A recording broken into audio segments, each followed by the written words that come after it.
জোরে হাততালি দাও সুলভের যে দল এসেছে তার জন্য। আমাদের তরফ থেকে অনেক অনেক ধন্যবাদ। মেয়েরা রোদে দাঁড়াতে কষ্ট হচ্ছে?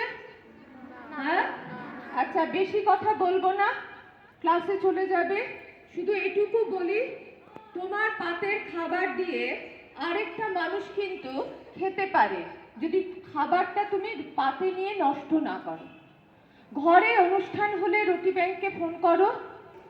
আমি রুটি ব্যাংকের সঙ্গে যুক্ত, নিজে ব্যক্তিগতভাবে প্রতি মাসে সুলভকে টাকা দিই যাতে দুস্থ অসহায় মানুষেরা তারা অন্তত খেতে পায়।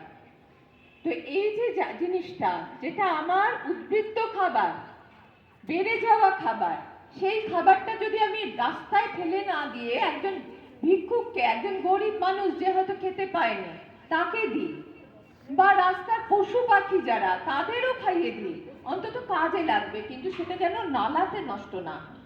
ঠিক আছে, সবাই বুঝতে পেরেছো?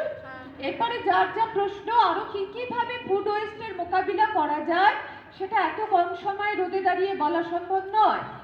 এর উপরে তোমরা ব্যক্তিগতভাবে আমার ক্লাসে যাবে, আমি তোমাদের ভালো করে পাওয়ার পয়েন্টের মাধ্যমে বুঝিয়ে দেব। ঠিক আছে, যাও ক্লাসে চলো।